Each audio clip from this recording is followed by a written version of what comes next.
ओम नमः सिद्धेभ्यः जय श्री ओम नमः सिद्धेभ्यः जय श्री ओम नमः सिद्धेभ्यः। मंगलम भगवान वीरो मंगलम गौतमो गणी मंगलम कुंद कुंदाद्यो जैन धर्मोस्तु मंगलम सर्वमंगल मांगल्यम सर्व कल्याण कारकम प्रधानम सर्वधर्माणां जैनम जयतु शासनम जैनम जयतु शासनम जैनम जयतु शासनम। देखिए बात करेंगे अपन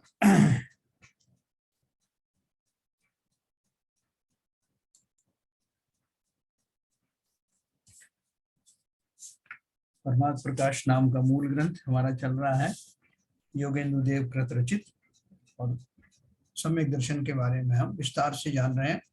न केवल सम्यक दर्शन के भेदों के बारे में, बल्कि उन भेदों का स्वरूप जानने में और वो कैसे प्राप्त होता है, सम्यक दृष्टि का चिंतन कैसा होता है, ये सब बातें अपन आज समझने वाले हैं। देखिए अपन ने सम्यक के भेद और उनका स्वरूप अभी पढ़े।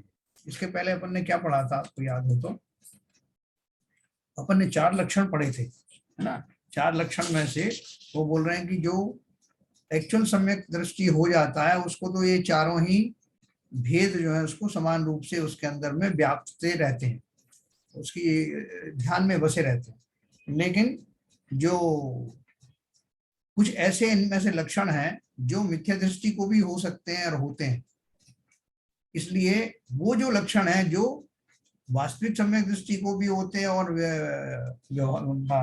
मिथ्या दृष्टि को भी होते हैं आभास रूप में, ऐसे जो लक्षण है उनको व्यवहार सम्यक की श्रेणी में लाया गया है। देखो क्यों लाया गया है अभी आपको बताता हूँ। तो यहाँ अपन ने पढ़ा था, अथवा मिथ्या दृष्टि के आभास मात्र यह हो, वहां तत्वार्थों का विचार तो शीघ्रता से विपरीत अभिनिवेश दूर करने को कारण होता है। अन्य लक्षण शीघ्र कारण न हो वह विपरीत अभिनिवेशक के भी कारण हो जाए। इसको नीचे देखो, मैं आपको और अच्छे से उसको समझाता हूँ। सम्यक के भेद और उनका स्वरूप। अब इस सम्यक के भेद बतलाते। वहां प्रथम निश्चय व्यवहार का भेद बतलाते। विपरीत अभिनिवेश रहित श्रद्धान रूप आत्मा का परिणाम वह तो निश्चय सम्यक तो है, क्योंकि यह सत्यार्थ सम्यक का स्वरूप है। सत्यार्थ ही का नाम निश्चय है। निश्चय सम्यक का क्या अर्थ उन्होंने बताया कि ऐसा श्रद्धान जो वस्तु को जैसी की तैसी ही जान ले, वस्तु में जैसा उसका स्वरूप है उसकी तह तक जाए और उसको वैसा ही दिखाई दे। जैसे अपना एक सुना होगा आपने, कलर ब्लाइंडनेस। कलर ब्लाइंडनेस में क्या होता है कि किसी को हरे का लाल दिखता है, किसी को लाल का हरा दिखता है, और दूसरे लक्षण होते हैं, किसी को 1 का 2 दिखता है, किसी को 1 के 3 दिखते हैं। ठीक है, तो इन सब की जो दृष्टि है उसमें खोट है ना, तो खोट होने के कारण उनको वैसा ही नहीं दिखता जैसा कि वो वस्तु है। उसी तरह से जो विपरीत अभिनिवेश रहित जो शब्द कहा है उसका अर्थ क्या है कि जैसा वास्तविक वस्तु है उस वस्तु का उसी रूप से जानना, उसी रूप से श्रद्धान करना, उसके विपरीत भाव से श्रद्धान नहीं करना, उसका नाम है विपरीत अभिनिवेश रहित, यानी जिसमें विपरीतपना ना पाया जाए। जैसा वो वस्तु है, जैसी उसकी स्वरूप है, ठीक हमको वैसी ही दिखाई दे, तब मानना कि वो श्रद्धान सम्यक हो गया। और जो वास्तव में निश्चय सम्यक दृष्टि होता है उसकी विशेषता यही तो होती कि वस्तु को वो ज्यों की त्यों जानता है।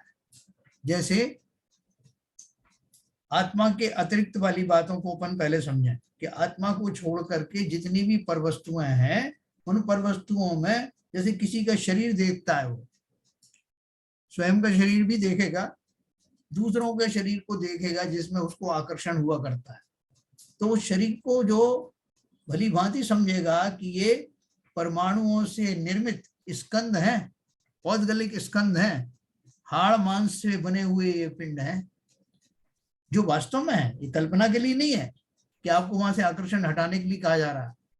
ये वास्तविक स्थिति है कि ये सब स्कंद बने हुए परमाणुओं से हैं और उस रचना विशेष से मैं बहुत दीर्घ काल से मोहित होता रहता हूं, इसलिए उन शरीरों में मेरा आकर्षण रहता है, स्व शरीर में और पर शरीर।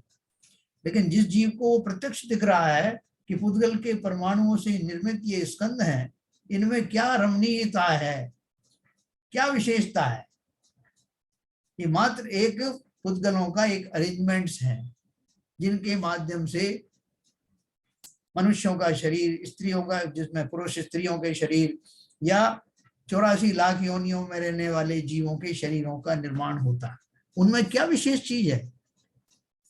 पुद्गलों का जुड़ा हुआ एक जगह स्कंद बन गए और स्कंदों की रचना से हम लोग मोहित होते रहते हैं।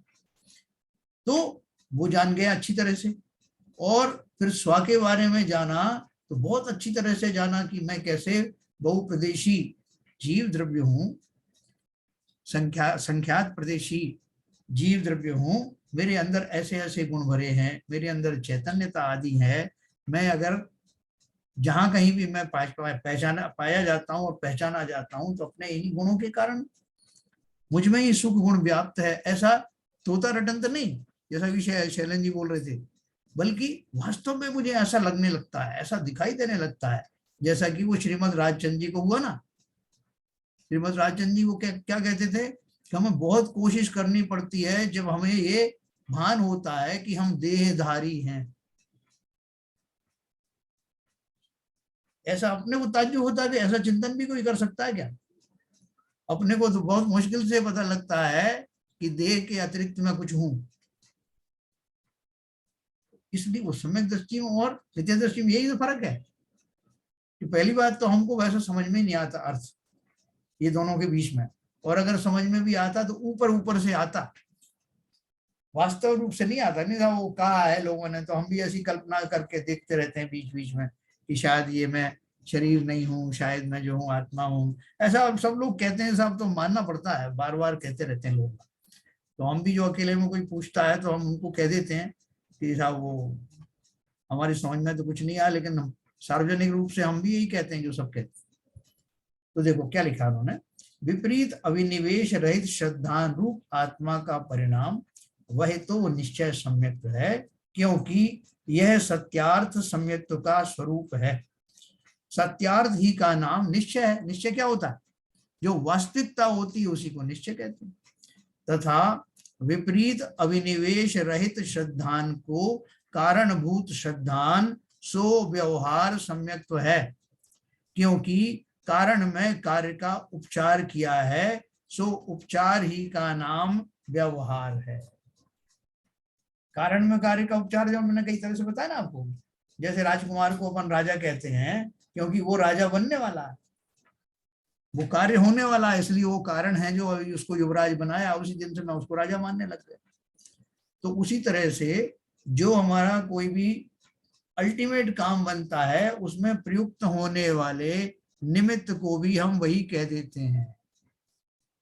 तो उन्होंने क्या बोला, विपरीत अभिनिवेश रहित श्रद्धान को कारणभूत, यानी ऐसा मेरा श्रद्धान जिसमें मुझे जो जैसा है वैसा ही दिखाई दे, उस श्रद्धान को लाने में जो सहायक हो, उस श्रद्धान को या उन कार्यों को मैं सम्यक्त कहता हूं, उनको भी सम्यक्त कह देता हूं। लेकिन वो कौन से सम्यक्त कहलाते हैं? व्यवहार सम्यक्त कहते हैं, क्योंकि वो निमित्त बन रहे हैं वो वास्तविक सम्यक्त को लाने में। इसलिए उन सारे निमित्तों को जिस पूर्वक निश्चय सम्यक्त की प्राप्ति होती है व्यवहार सम्यक्त्व कहा जाता है। सो उपचार ही का नाम, उपचार ही का नाम व्यवहार, ये उपचार है, ठीक है ना। देखो अभी हम इसको अपन समझे और आगे इसको समझते हैं। वहां सम्यक दृष्टि जीव के देव गुरु धर्मादि का सच्चा श्रद्धान है, उसी निमित्त से इसके श्रद्धान में विपरीत अभिनिवेश का अभाव। देखो ये सेंटेंस समझना कि क्या बोल रहे हैं कि कोई एक जीव है, सम्यक दृष्टि जीव है, उसको देव गुरु धर्म का सच्चा श्रद्धान है, और इस श्रद्धान पूर्वक ही उसको अब ऐसा श्रद्धान हो गया है कि उसको वास्तविक श्रद्धान जो आत्मा का है वो हो गया। विपरीत अभिनिवेश का अभाव होकर के जो निश्चय से जैसा स्वरूप है वस्तु का वैसा उसको अब हो गया है। लेकिन किस प्रकार से हुआ था? देव गुरु धर्म के श्रद्धान पूर्वक हुआ था। ऐसा श्रद्धान, इसे हम सम्यक श्रद्धान कहते हैं, ऐसा श्रद्धान उसको देव गुरु धर्म की श्रद्धा पूर्वक हुआ था, यानी वो उसमें निमित्त बना था। यहाँ विपरीत अभिनिवेश रहित श्रद्धान सो तो निश्चय सम्यक है। विपरीत अभिनिवेश यानी जैसा है, जैसा वस्तु का स्वरूप है उसके विपरीत नहीं, बल्कि वास्तव में जैसे वस्तु का स्वरूप है वैसा ही श्रद्धान हुआ तो निश्चय सम्यक हो गया। लेकिन जो उसमें निमित्त बना, और देव गुरु धर्मादिक का श्रद्धान जो निमित्त बना सो व्यवहार सम्यक है ना। बहुत अच्छे से समझना भी इसको। एक बार ये रजिस्टर हो जाएगा तो फिर आपको फिर कोई मेहनत नहीं करनी पड़ेगी। निश्चय सम्यक तो एक ही है। कैसा एक है कि मुझे वैसा ही वैसा दिखाई दे, हरे का लाल और लाल का हरा ना दिखाई दे, पुद्गल है तो पुद्गल दिखाई दे, जीव है तो जीव दिखाई दे, उसके गुणों से मुझे बिल्कुल कोई मेरे अंदर में संदेह ना रहे, ऐसा श्रद्धान सम्यक श्रद्धान है। और उसको प्राप्त करने से पूर्व उससे कनेक्टेड जो जो चीजें होती हैं, जैसे देव शास्त्र गुरु का श्रद्धान है, सच्चे देव शास्त्र गुरु का श्रद्धान है, उस पूर्वक ही मुझे वस्तु के स्वरूप का ज्ञान हुआ। इसलिए देव शास्त्र गुरु का श्रद्धान व्यवहार सम्यक तो कहलाया। और उसके द्वारा जो मैंने अपनी मंजिल प्राप्त की, अर्थात विपरीत अभिनिवेश, विपरीत अभिप्राय वाला, विपरीत अभिप्रायता से रहित वास्तविक वस्तु का जो स्वरूप मैंने प्राप्त किया वो निश्चय सम्यक था। ठीक है, अभी और देखो, इसको और व्याख्या करता हूं। इस प्रकार एक ही काल में दोनों सम्यक तो पाए जाते हैं। क्यों दोनों पाए गए? क्योंकि वो कारण अभी भी है ना। देवशास्त्र गुरु का श्रद्धान भी तो अभी बना हुआ है ना। इस जीव को लक्ष्य प्राप्त हो गया, वस्तु के स्वरूप का जो है पक्का श्रद्धान हो गया, निश्चय सम्यक हो गया, उस काल में भी देवशास्त्र गुरु का श्रद्धान छूटा थोड़ा है। इसलिए वो निश्चय सम्यक दृष्टि को ही व्यवहार सम्यक दर्शन भी होता है। समझ गए? कहते हम अलग अलग है कि भाई साहब वो तो एक कारण है और एक कार्य है। जब तक व्यवहार नहीं करेंगे तब तक निश्चय में नहीं जाएंगे। ये एक स्थूल कथन है। जरूरी नहीं है, जैसा भी नीचे पढ़ने वाले हैं, कि जिसे देवशास्त्र गुरु का श्रद्धान हुआ हो उसे निश्चय सम्यक दर्शन भी हो जाए, ये जरूरी नहीं। क्यों नहीं जरूरी है? अपन बात कर रहे हैं मिथ्या दृष्टियों की, जिन्हें देवशास्त्र गुरु का श्रद्धान भी पक्के तौर पे नहीं होता, आभास मात्र रहता है। नहीं तो फिर लोग कहेंगे साहब इसको देवशास्त्र गुरु का श्रद्धान तो पक्का है बिल्कुल, तो इसको सम्यक दर्शन क्यों नहीं कहते अपन? कह दो भाई साहब, कम से कम ऐसे तो कह दो कि हो गया है। अरे कैसे कहें? जब तक वो कार्य नहीं होगा तब तक निमित्त को निमित्त भी नहीं कहा जाता है ना। देखो इसकी चर्चा हम बहुत अच्छे से करने वाले हैं आज। इस प्रकार एक ही काल में दोनों सम्यक पाए जाते, तो हमारा एक भ्रम टूट गया। वास्तव में व्यवहार सम्यक दर्शन, उपचार वाला नहीं, वास्तव में व्यवहार सम्यक उसी को होता है जिसको निश्चय सम्यक तो हो गया हो। और जिसको निश्चय सम्यक नहीं हुआ हो उसको होने वाले जो वो निमित्त हैं वो भी व्यवहार सम्यक भी व्यवहार से कहे जाते हैं, उपचार से कहा जाता है। तो देखो आगे आगे पढ़ेंगे। बिल्कुल आज अपने को क्लैरिटी लेना है हर तरह से। तथा मिथ्या दृष्टि जीव के देव गुरु धर्मादिक का श्रद्धान आभास मात्र होता है, और इसके श्रद्धान में विपरीत अभिनिवेश का अभाव होता नहीं है ना। मतलब क्या हुआ कि जिस लक्ष्य को लेकर के वो देवगुरु धर्म का श्रद्धान किया था वो लक्ष्य प्राप्त हुआ नहीं। किसके लिए किया था देवगुरु धर्म का श्रद्धान? उस रास्ते पर किस लिए बढ़ा था? कि जिससे कि वो वस्तु का ज्यों का त्यों स्वरूप ऐसा मुझे श्रद्धान हो जाए, लेकिन वो हुआ नहीं। किसको नहीं हुआ? मिथ्या दृष्टि। तो इसलिए वो मिथ्या दृष्टि का वो जो अगर वो स्वरूप सच्चा उसको नहीं पता लग रहा है, इसका मतलब क्या हुआ कि देव शास्त्र गुरु का जो श्रद्धान था वही सच्चा नहीं था, आभास मात्र था।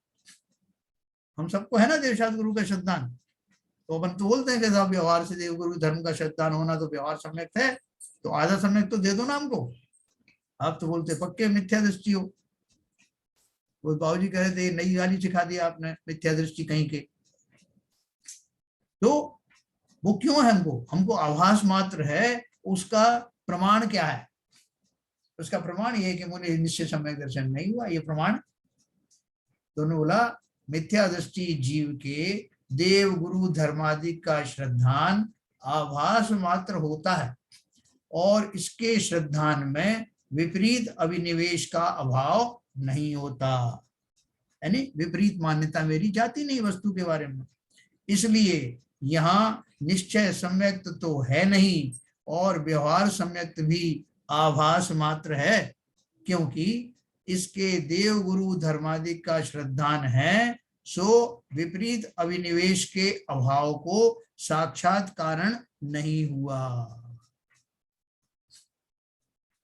कारण हुए बिना उपचार संभव नहीं है, इसलिए साक्षात कारण अपेक्षा व्यवहार सम्यक भी इसके संभव नहीं है। है ना, जैसे किसी ने आदमी ने बीज बोया, किसी किसान ने खेत में बीज बोया और बीज वो उगा ही नहीं, अंकुरित ही नहीं हुआ, अंदर ही अंदर जो मर गया, ये जो भी हुआ। तो लोगों ने पूछा कि क्यों भैया तुम्हारी फसल वसल क्यों नहीं हुई, तुमने बीज नहीं बोया था क्या? तो साहब बिल्कुल बोया था, क्या बात कर रहे हो, और बढ़िया बेस्ट क्वालिटी का बीज लाके बोया था। तो वो लोग हंसने लगेंगे उसको, क्या बात करते हो, बेस्ट किस्म का बीज बोया था और भी पौधे निकला ही नहीं और फसल हुई नहीं, ऐसे कैसे हो सकता है? उसका उपहास करके वो निकल जाएंगे। क्यों निकल जाएंगे?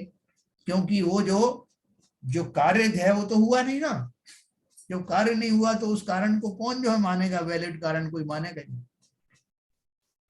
तो इसी तरह उन्होंने कहा कि क्योंकि इसके देव गुरु धर्मादिक का श्रद्धान है, सो विपरीत अभिनिवेश के अभाव का कारण नहीं बना, और कारण हुए बिना उपचार संभव नहीं है। और जिसकी फसल लहला गई उसने, भाई साहब आपने क्या बीज बोया है? बोले बीज तो उसने भी बोया था। बोले नहीं नहीं हम नहीं मानते कि उसने बोया था, बोता तो फसल नहीं दिखती। इसलिए जिसको वो बीज कार्यकारी हुआ, जिसको वो उसका फल मिल गया, उसी को वो जो निमित्त जो थे उसी को वास्तविक निमित्त कहा जाएगा, और वही वास्तव में उसका सही कारण तब कहलाए। कारण हुए बिना उपचार संभव नहीं है, इसलिए साक्षात कारण अपेक्षा व्यवहार सम्यक भी इसके संभव नहीं। अभी दो बच्चों ने खूब पढ़ाई करी और एक मेरिट लिस्ट में आ गया और एक फेल हो गया। तो अब जो मेरिट लिस्ट में आया उसको लोग क्या कहेंगे, भाई साहब बहुत बहुत बधाई हो, आपने कितनी मेहनत की, आपने रात दिन एक कर दी है, तब जा करके आपको ये सफलता मिली। और दूसरा जो है पड़ा पड़ा रो रहा है बेचारा, उसने भी रात दिन एक किए थे लेकिन वो फेल हो गया। तो लोग उसको क्या कहेंगे कि हम नहीं मान सकते कि तुमने रात दिन एक किया और तुमने बहुत अच्छे से पढ़ाई की। बिल्कुल नहीं, तो फेल क्यों होते? तो वो जो है सरकार ये अपना वो है ना कहावत अंग्रेजी में, नथिंग सक्सीड्स लाइक सक्सेस। जो सफलता मिलती है तो उसके जो पीछे के कारण हैं उन सबकी भी लोगों को बड़ी प्रशंसा लोग करते हैं। यहाँ भी ऐसा ही है कि जब तक साक्षात कारण अपेक्षा साक्षात कारण नहीं हो तब तक उसको निश्चय में नहीं गिना जाता। तो इसलिए उन्होंने लिखा मिथ्या दृष्टि जीव के देव गुरु धर्मादिक का श्रद्धान आभास मात्र होता है, और इसके श्रद्धान में विपरीत अभिनिवेश का अभाव नहीं होता, इसलिए यहाँ निश्चय सम्यक तो है नहीं और व्यवहार सम्यक भी आभास मात्र है। क्योंकि इसके देव गुरु धर्मादिक का श्रद्धान है, सो विपरीत अभिनिवेश के अभाव को साक्षात कारण नहीं बना, और कारण हुए बिना उपचार संभव नहीं है। इसलिए साक्षात कारण अपेक्षा व्यवहार सम्यक भी इसके संभव नहीं है। व्यवहार सम्यक किसको कहा? जो निश्चय में सहकारी बने, इसलिए देवशास्त्र गुरु का श्रद्धान को व्यवहार समय क्यों कहा? क्योंकि वही आपके विपरीत अभिनिवेश रहित श्रद्धान का कारण बनता है, वास्तविक वस्तु का स्वरूप जानने में कारण बनता है। इसलिए उसको अगर वो बना तो मैं देवशास्त्र गुरु के श्रद्धान को व्यवहार सम्यक कहूंगा। अथवा इसके देव गुरु धर्मादिक का श्रद्धान नियम रूप होता है, सो विपरीत अभिनिवेश रहित श्रद्धान को परंपरा कारण भूत है। यद्यपि नियम रूप कारण नहीं है तथापि मुख्य रूप से कारण है, तथा कारण में कार्य का उपचार संभव है, इसलिए मुख्य रूप परंपरा कारण अपेक्षा मिथ्या दृष्टि के भी व्यवहार सम्यक कहा जाता है। देखो क्या बहुत बढ़िया बात करी उन्होंने। मैं भी आपको जो अनम्यूट करूंगा 2 मिनट में, जो लोगों ने हाथ रेज किए हैं उनके जवाब देता हूँ। तो देखिए, अथवा इसके देव गुरु धर्मादि का श्रद्धान नियम रूप होता है, सो विपरीत अभिनिवेश रहित श्रद्धान को परंपरा कारणभूत है।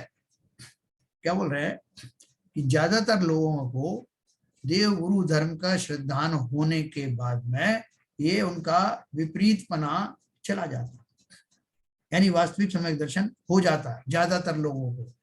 लेकिन बोल रहे हैं कि ऐसा नियम नहीं है, लेकिन मुख्य कारण अवश्य बनता है, तथा कारण में कार्य का उपचार संभव है, इसलिए मुख्य रूप परंपरा कारण अपेक्षा मिथ्या दृष्टि के भी व्यवहार सम्यक कहा जाता है। हाँ? देखो मैं भी आपको अनम्यूट करूंगा, फिर आपको एक उदाहरण दूंगा।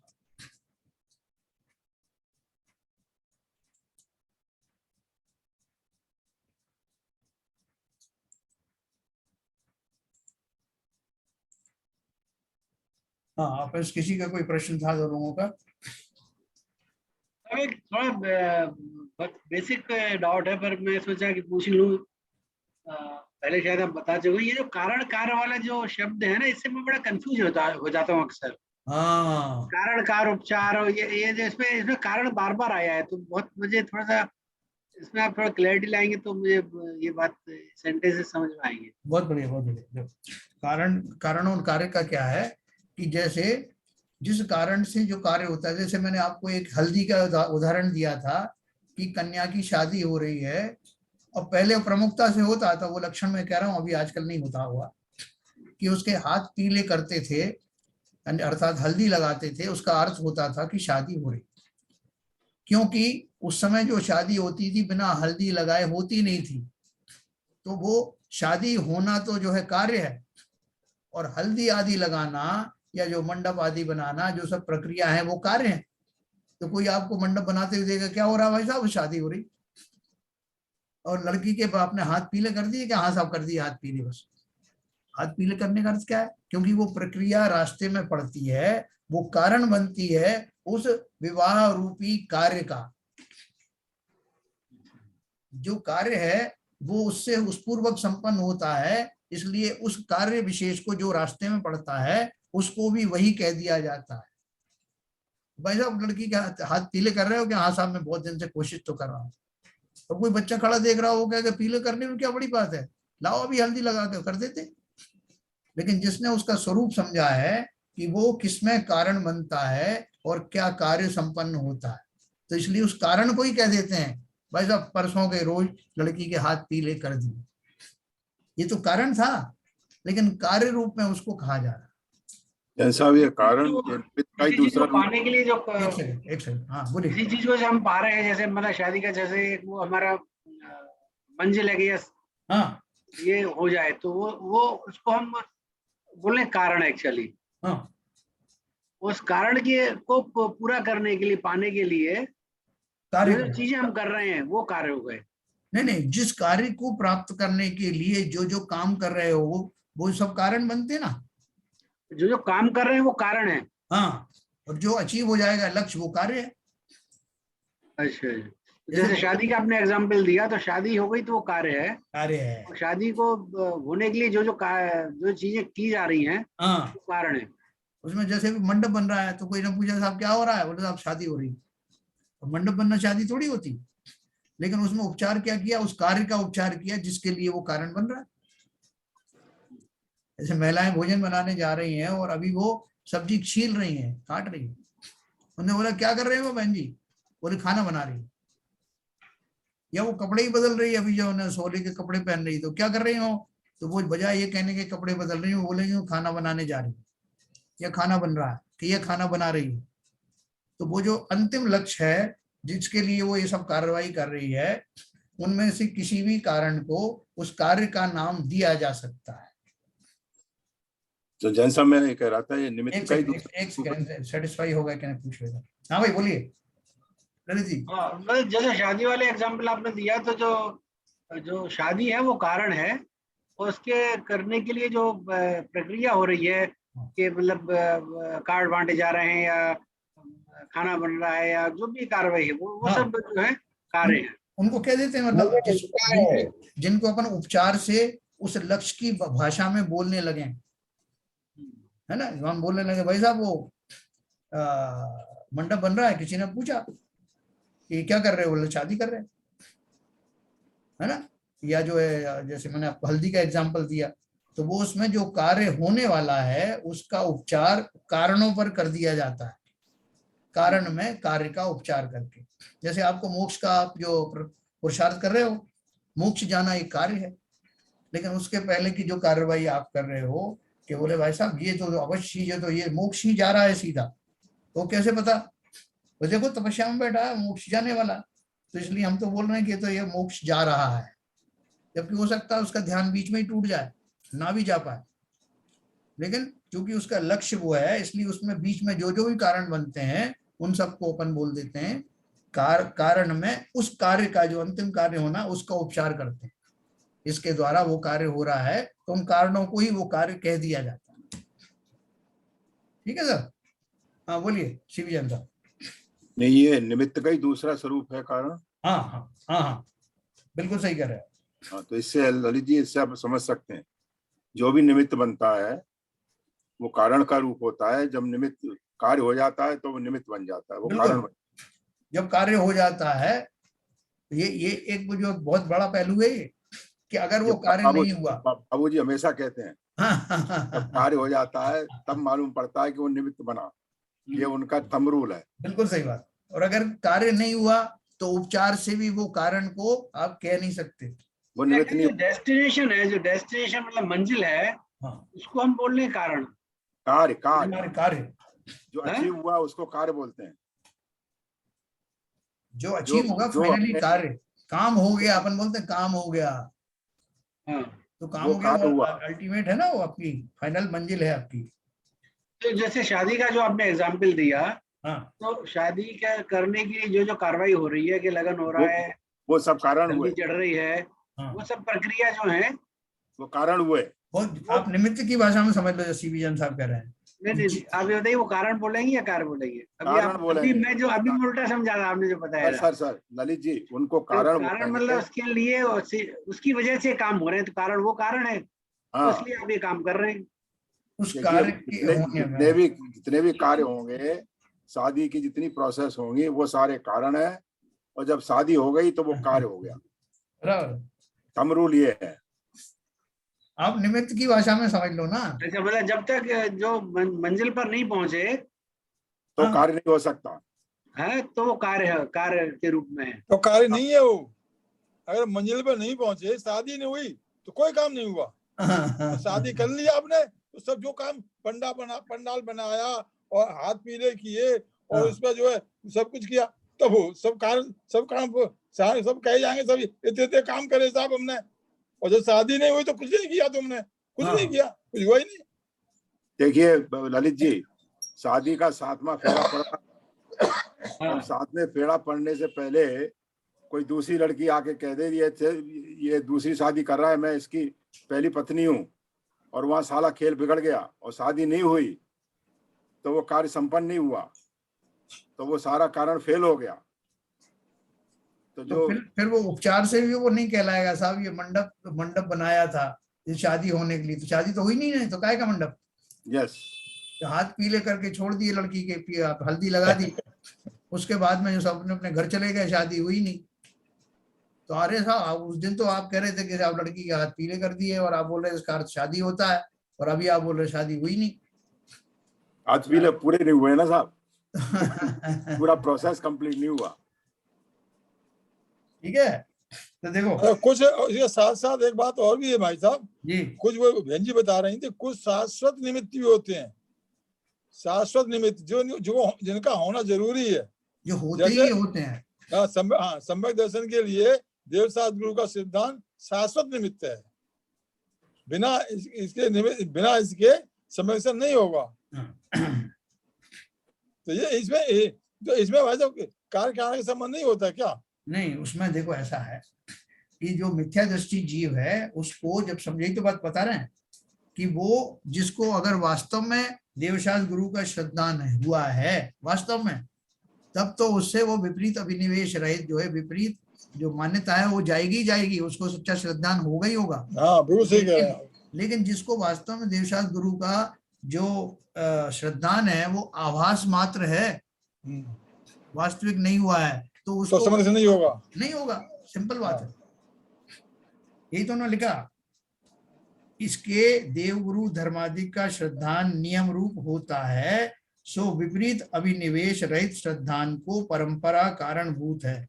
बिल्कुल सही है, यद्यपि नियम रूप कारण नहीं है तथापि मुख्य रूप से कारण है।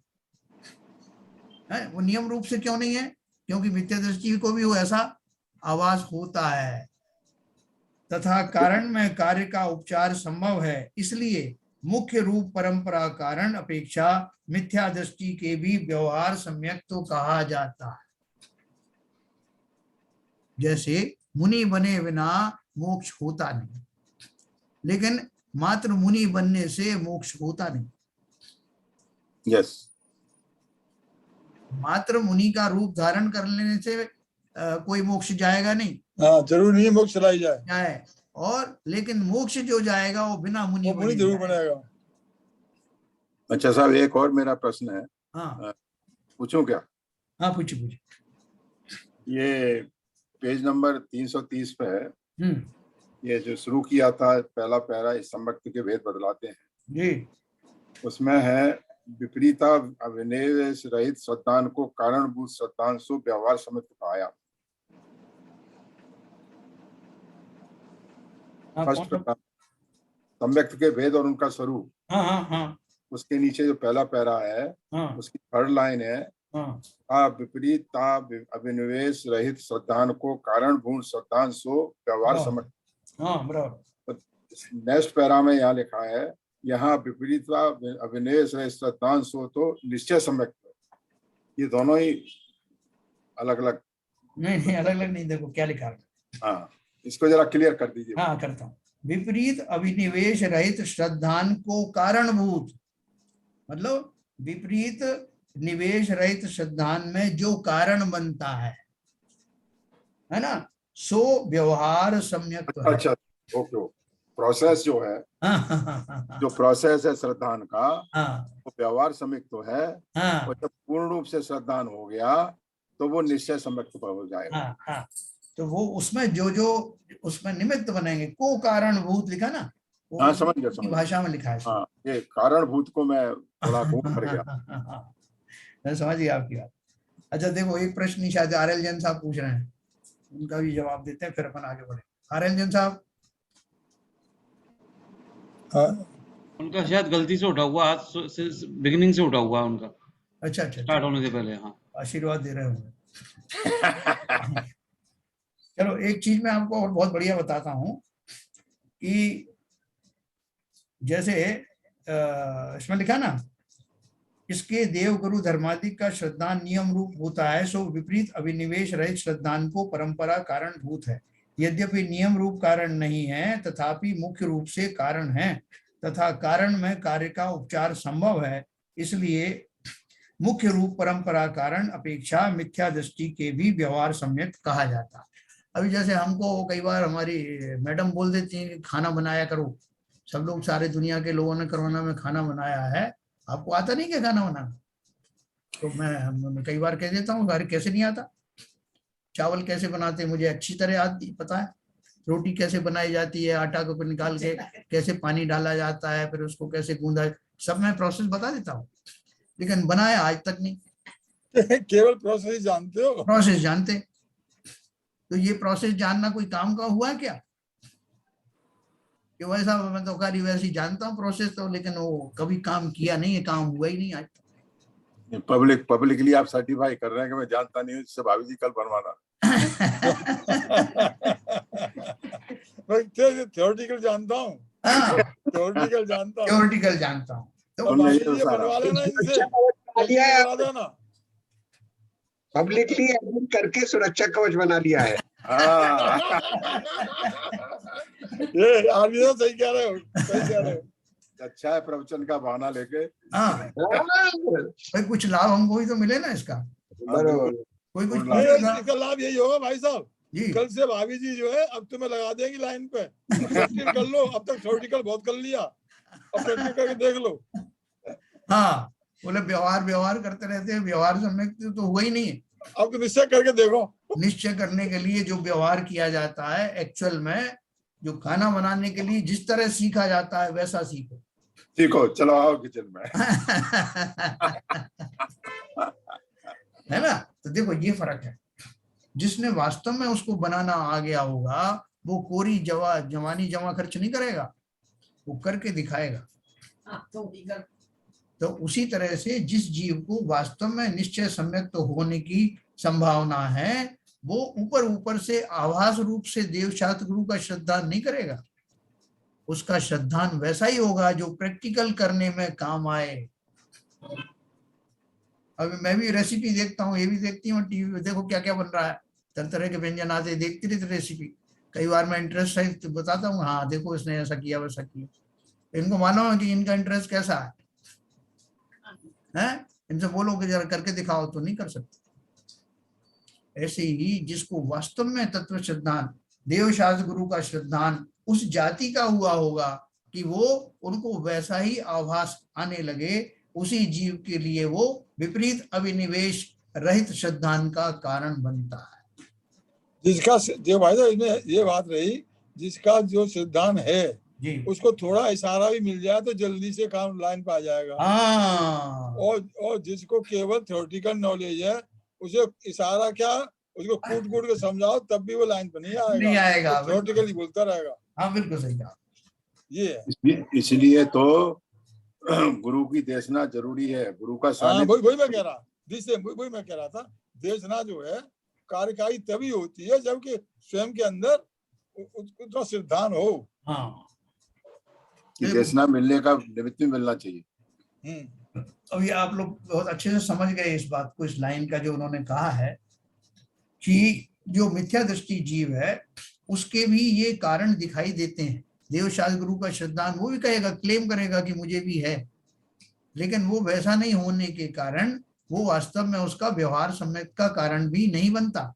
लेकिन चूंकि जो निश्चय सम्यक दृष्टि है उसके लिए भी देवशास्त्र गुरु का श्रद्धान एक आवश्यक कारण में से है, इसलिए उस आवश्यक कारण को चूंकि दोनों में वो पाया जा सकता है, इसलिए उसको व्यवहार सम्यक कहा गया। जिसको निश्चय में कन्वर्ट हो गया, वास्तव में उसके लिए तो व्यवहार था, लेकिन जिसका निश्चय में कन्वर्ट नहीं हुआ उसको व्यवहार का भी आभास मात्र था, व्यवहार भाषी समय हुआ। हाँ देखो, इसको पहले उन्होंने लिखा ना, तथा मिथ्या दृष्टि जीव के, पहले तो लिखा है इस प्रकार एक ही काल में दोनों सम्यक्त पाए जाते हैं।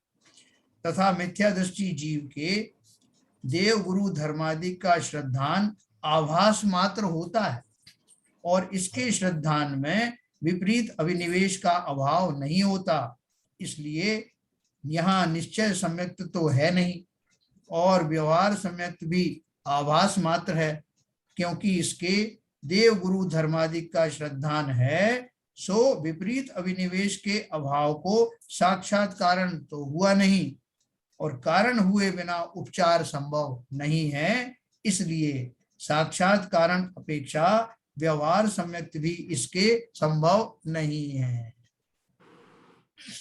यहाँ पर एक जन साहब, मेरा एक क्वेश्चन, एक राइडर था, क्वेश्चन क्या है कि ये जो अभी जो हमारा व्यवहार आभास मात्र है, तो वो हमारे शुभ भाव होने से पुण्य का कार्य तो हो सकता है, लेकिन मोक्ष में कहीं कोई साधक नहीं है, वो ऐसा मान सकते हैं?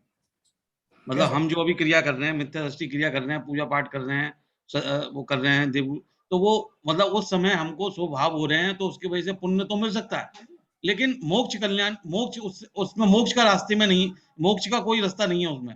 हाँ, मतलब आपकी सही बात है, क्योंकि उस काल में मैं जो भाव मेरे भक्ति आदि के जो हो रहे हैं, उससे मेरे मंद कषाय तो अवश्य हो रहे हैं, और मंद कषाय होना ही तो पुण्य बंध का कारण बनता है। तो आपने बिल्कुल सही कहा, मेरी भक्तियां बेकार नहीं जाती।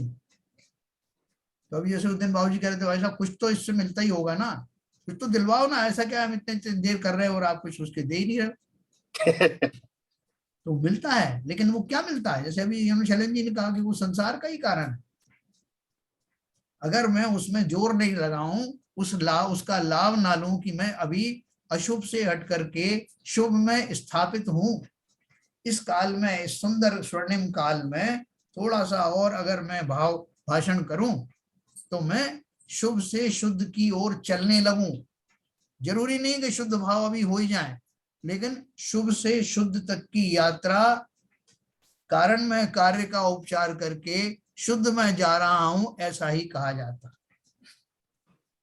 और उसका फल परंपरा से मुक्ति का ही कारण बनता है। तो इसलिए जब भी कभी मैं शुभ क्रियाएं करूं, मैं तो बोलता हूँ कोई भी धार्मिक अनुष्ठान है, कोई विधान वगैरह है, पूजन आदि है, उनमें बढ़ चढ़ के भाग लो, लेकिन उस स्वर्णिम काल को यूं मत गवा देना कि खाली वो पुण्य की क्रिया मात्र बन के रह जाए। उसमें लगा देना जोर अपना पूरा, आत्मा को समझने में, तत्व के श्रद्धान करने में, देवशाद गुरु का स्वरूप समझने में, उसी काल में जिसमें बाकी लोग जो है ओम नमो स्वाहा कर रहे हैं। आप भी स्वाहा कर रहे हो सबके साथ में, लेकिन आपकी और औरों में तुलना ही नहीं की जा सकती कि आपके क्या भाव बन रहे हैं।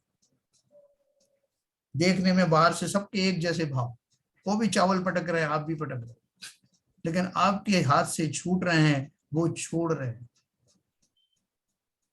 बहुत फर्क हो जाता है उन्हीं क्षणों में, उतनी ही अवधि में हम कहां से कहां पहुंच सकते हैं। ठीक है ना बाबू जी? बिल्कुल सही कह रहे हैं साहब आप। तो ये अपन ने पढ़ा देखो। आज जो पूजा की थी वो देखा था आपने?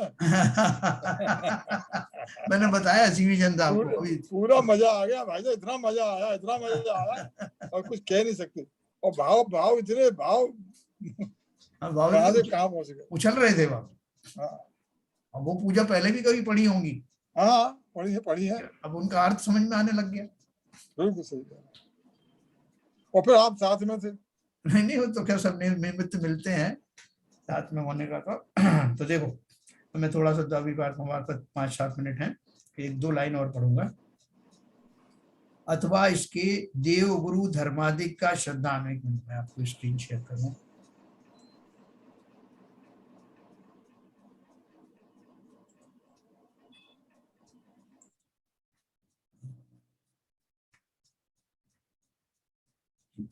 हो गया, चलो ऐसे ही पढ़ देता हूँ। अथवा इसके देवगुरु धर्मादिक का श्रद्धान नियम रूप होता है, सो विपरीत अभिनिवेश रहित श्रद्धान को परंपरा कारणभूत है। यद्यपि नियम रूप कारण नहीं है, तथापि मुख्य रूप से कारण है, तथा कारण में कार्य का उपचार संभव है, इसलिए मुख्य रूप परंपरा कारण अपेक्षा मिथ्या दृष्टि के भी व्यवहार सम्यक्त कहा जाता है ना। मुख्य रूप परंपरा कारण अपेक्षा मिथ्या दृष्टि के भी व्यवहार सम्यक्त कहा जाता है। यहाँ प्रश्न है, देखो ये प्रश्न सुनना जरा ध्यान से। यहाँ प्रश्न है कि कितने ही शास्त्रों में देव गुरु धर्म के श्रद्धान को व तत्व श्रद्धान को तो व्यवहार सम्यक्त कहा है, और आपा पर के श्रद्धान को व केवल आत्मा के श्रद्धान को निश्चय सम्यक्त कहा है, सो किस प्रकार है। क्या क्वेश्चन किया? आपने भी सुना होगा, तत्वार सूत्र में पढ़ा होगा और बहुत दूसरी जगह पढ़ा होगा। हाँ, वो क्या कहते हैं कि देव गुरु के जब भी व्यवहार सम्यक्त की परिभाषा आती तो क्या बोलते हैं? देव गुरु का श्रद्धान, तत्वों का श्रद्धान व्यवहार सम्यक्त है, और वेद विज्ञान यानी आपा पर का श्रद्धान या आत्मा का श्रद्धान निश्चय सम्यक्त है। ऐसा आपको जगह जगह पढ़ने को मिलेगा। ये सही भी है हाँ, तो ये वो सही भी है। क्यों कहा, ऐसा वो पूछ रहे हैं कि ऐसा क्यों कहा। आपने तो बताया कि जिसको काम हो जाता है उसी को बताते हैं कि उसको व्यवहार सम्यक था, जिसका काम नहीं हुआ तब भी हम इनको कहेंगे क्या, ऐसा प्रश्न है। तो उन्होंने समाधान दिया है, देव गुरु धर्म के श्रद्धान में तो प्रवृत्ति की मुख्यता है।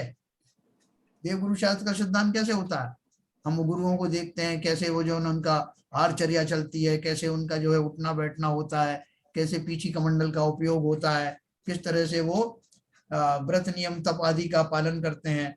तो इन तीनों में वो जो श्रद्धान उनकी जो बाह्य जो लक्षण है वो जो है उसकी मुख्यता है। जो प्रवृत्ति में अरहंत आदि को देवादिक माने और को नहीं माने उसे देवादिक का श्रद्धानी कहा जाता है। अपनी मोटी मोटी वो परिभाषा यही है ना कि भाई औरों को नहीं मानता, सिर्फ वो जैन धर्म में जो बताए हुए हैं देवादि हैं जिनकी श्रद्धा करता है, इसलिए वो देवादि का श्रद्धानी हो गया। तो यहाँ पे जो बाह्य आचरण है, बाह्य उनकी हम जो वो देखते हैं ना लक्षण, अरंत किसे कहते हैं, जिनकी कंदकुटी बनती है, जिनका समोचरण आता है उन्हें तीर्थंकर कहते हैं, या जो केवल ज्ञान से युक्त होते हैं वो सब अरंत कहलाते हैं। ये बाह्य लक्षण आदि से हम उनका श्रद्धान करते हैं।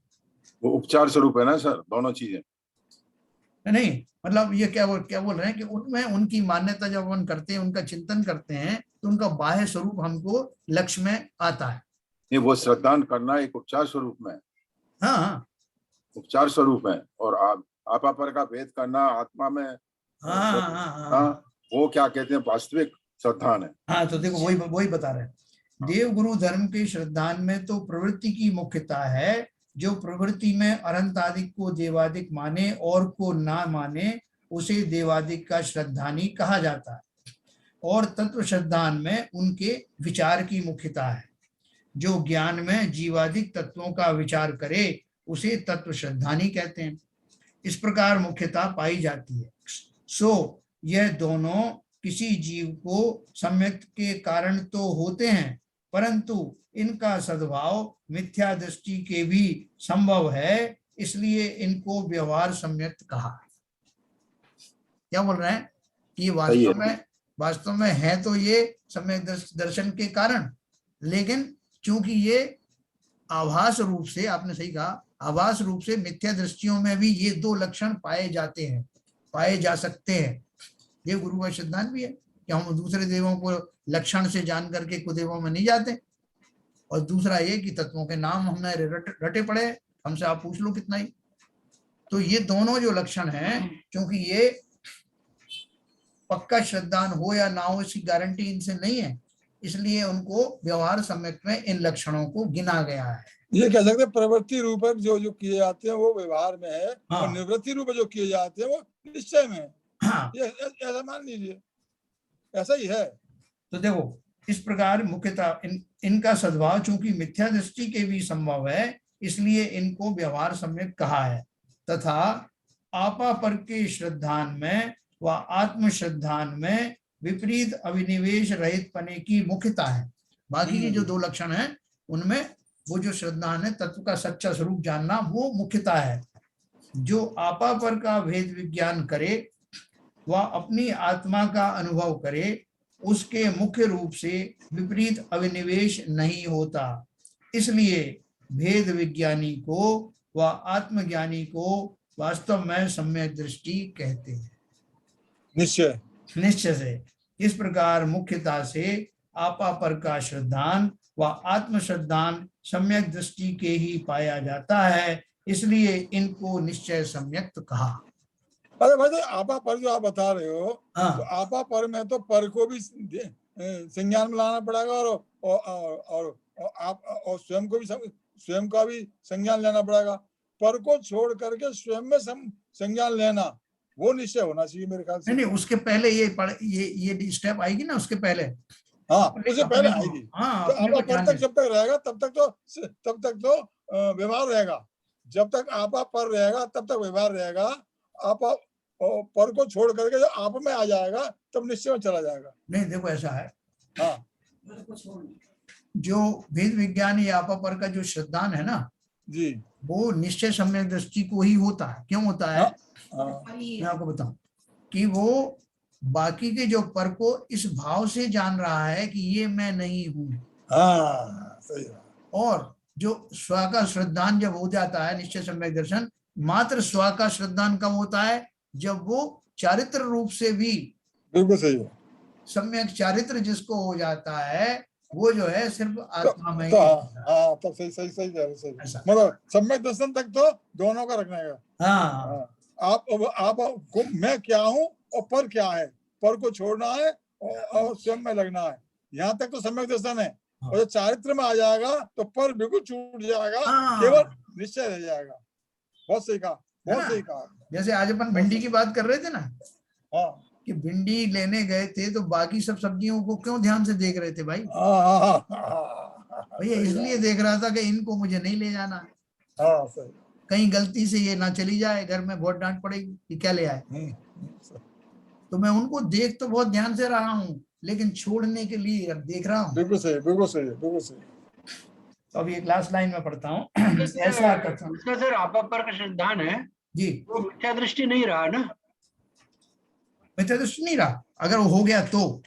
हाँ, अगर सिद्धांत होने पर तो इसलिए वो निश्चय में आ गया कि इससे व्यवहार हो नहीं जाएगा। जिस प्रोसेस में मैं चल रहा हूँ अभी, जैसे अपन और हम और आप भी अभी चल रहे हैं, लेकिन अभी हमको श्रद्धान हुआ नहीं ना अलग अलग, ऐसा हम प्रोसेस में है, हो सकता है क्रिया हमारी चल रही हो, लेकिन जैसे पक्का श्रद्धान हो जाएगा कि ये तो हूं मैं और ये सब है पर, ऐसा बिल्कुल निश्चित, बोले मुझे कोई संदेह नहीं, ऐसा जब दिखाई देने लगे तो भेद विज्ञान आपका कार्यकारी हो गया और आत्मा में चले गए, फिर आप उसी को तो देखोगे।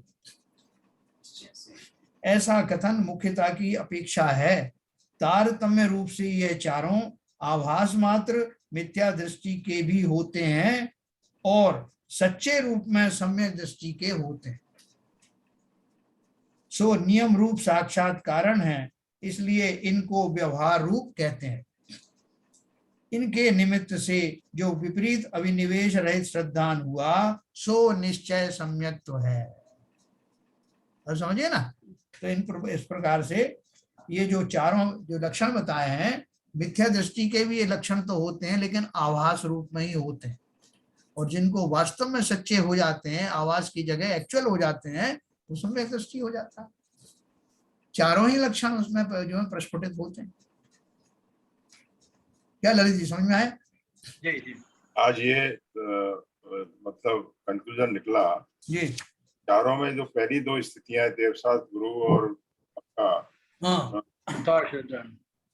तत्व सिद्धांत, वो व्यवहार सम्यक का रूप है, और बाकी दोनों क्या कहते हैं निश्चय सम्यक का असली रूप। हाँ, वो व्यवहार सम्यक तुमको इसलिए कहा, वो व्यवहार सम्यक वाला ही तब होगा जब जिसको निश्चय की साधना हो जाए, तब उसको ये व्यवहार सम्यक कहा जाएगा। वो दोनों उपचार हैं, कारण हैं, निमित्त हैं। हाँ, और बाकी दोनों चीजें अगर प्राप्त होगी तो वो फिर कार्य सिद्ध हो जाएगा। हाँ, तो वो व्यवहार सम्यक कहलाएगा। जिसके जो कार्य सिद्ध नहीं हुआ उसको वो व्यवहार सम्यक भी नहीं कहा जाएगा, व्यवहारवासी रहेगा वो। हाँ, क्लियर हो गया सर? ठीक है सर, कल मैं इसको यहीं से फिर से शुरू करूंगा, जिससे कि वासी का ही व्यवहार हम लोग व्यवहार सम्यक कहते हैं।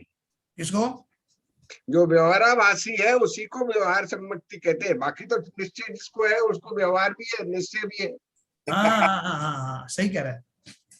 तो इसलिए इसमें जो है ऐसे कहते रहेंगे तो ठीक है, कोई मिथ्या दृष्टि न कह दे, ऐसे ये बढ़िया है। व्यवहारवासी तो कहते रहो, कम से कम है तो कुछ व्यवहार में ही सही। नहीं, वो भाषी कहने में भी वही हो जाता बाबू जी। क्या मिथ्या दृष्टि? हाँ, वो ऐसा मतलब व्यवहार का मतलब ये होता है कि हम उस रास्ते पे चल रहे हैं, नहीं उसकी तरफ। व्यवहाराभास का अर्थ ये है कि अभी कच्चा खिलाड़ी है। हाँ, कच्चे खिलाड़ी है तो है, खिलाड़ी तो है। वास्तविकता सुनने में डर क्यों लगता है? मिथ्या दृष्टि है तो है। नहीं भाई साहब, खिलाड़ी तो है उसमें, नहीं तो ले रहे हैं यार। देखो, डर लगेगा तभी तो अच्छे वाले बनोगे। सही बात। नहीं तो कोई हमको कहता रहे तो अपन भाई साहब मुझसे बहुत कहते रहते हैं लोग, तो तुम मिथ्या दृष्टि कहीं के, अब मैं वास्तव में सम्यक दृष्टि बनकर दिखाऊंगा। मुझे अच्छा नहीं लगता सब लोग बार बार पीठ पीछे से कहते हैं कि जा रहा मिथ्या दृष्टि। सही बात है। इसलिए डर भी लगना चाहिए। डर नहीं लगेगा तो निकलेंगे कहाँ से? नहीं, पहले से ये तो क्या कहते हैं सम्यक दृष्टि है, तो उस चक्कर में फूल फूल के मालूम पड़ा और गर्त में चले गए। नहीं देखो, अपने यहाँ बताया है कि मिथ्या दृष्टि सम्यक दृष्टि को पहचान नहीं सकता, सही बात है ना, लेकिन मिथ्या दृष्टियों को तो पहचान सकता। नहीं भाईचारे एक बात बताई, प्रवृत्ति और निवृत्ति बताई ना, जी। अब ये तो मालूम पड़ रहा है कि प्रवृत्ति हमारी क्या ही चल रही है। जब तक प्रवृत्ति में रहेंगे तब तक तो मिथ्या दृष्टि है, और जिस दिन निवृत्ति में आ जाएंगे उस दिन सम्यक दृष्टि हो जाएंगे। बिल्कुल, ये सही बात कही। तो इसमें सुनने में कौन सी बुराई है? अच्छा साहब, हमें सुना लो भैया, सुना लो। नहीं आपको नहीं, हम में सभी इंक्लूडेड हैं, आप अकेले नहीं है। नहीं बाबूजी कह रहे हैं कि भाई देखो, हम तो नहीं चाहते कोई पीठ पीछे भी हमसे ऐसा कहे, मिथ्या दृष्टि कहीं का। लेकिन इतना पुरुषार्थ हो रहा है, सुबह के 3-3.5 घंटे लग रहे हैं जी, और उसमें मिथ्या दृष्टि का वो मिल रहा है तो बुरा तो लगता है। हाँ, थोड़ा सा पुरुषार्थ बढ़ जाए हाँ, तो मतलब काम पूरा चेंज हो जाए। इसके साथ साथ अगर इतना कर रहे हैं, साथ साथ अगर बुद्धि भी मतलब है बुद्धि रूप विवेक पूर्वक क्रियाएं और हो जाए ना, तो सब काम से हो जाएगा। क्रियाएं नहीं, व्यवहार, आपका व्यवहार आप उसमें आ जाए। सही कह रहे हैं। अभी देखो, ये उन्होंने काफी खुलासा कर दिया इसमें मुक्तमार्ग प्रकाशक में, और इनका एक चैप्टर और है जिसमें कि ये व्यवहाराभासी किसे कहते हैं, निश्चयाभासी किसे कहते हैं, है ना, उभयाभासी किसे कहते हैं, और बात सन्मुख सम्यक दृष्टि किसे कहते हैं। तो वो कभी मौका आएगा तो अभी अपन उससे रिलेट करेंगे उसको। अभी फिलहाल तो हमको काफी कुछ क्लैरिटी आ गई, क्या आई ना बाबूजी? तो भी इसी श्रृंखला में कर देंगे क्लियर, तो एक श्रृंखला पूरी हो जाएगी सर। अभी देखते हैं उसको, कभी उसको जब सब सही टॉपिक आएगा ना उसमें मैं करूँगा उसको। चलिए, समय हो गया हमारा जिनवाणी।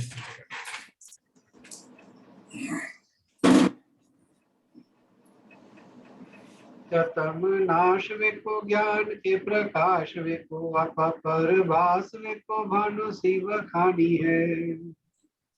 छह द्रव्य जान वेको बंध वेदी भान वेको स्वपर पिछान वेको परम प्रमाणी है। अनुभव बताए वेको जीव के जताए वेको कहु न सताए वेको भवे और आनी है। जहाँ तहाँ तार वेको पार के वो तार वेको सुख विस्तार वेको यही जिनवाणी है। हे जिनवाणी भारती तो जगोदन रहन, जो तेरी शरण गए सो पावे सुख चैन। जिनवाणी के ज्ञान से सूझे लोका लो, सो वाणी मस्तक धरो सदा देते दो, सदा देते दो। जिनवाणी माता की जय।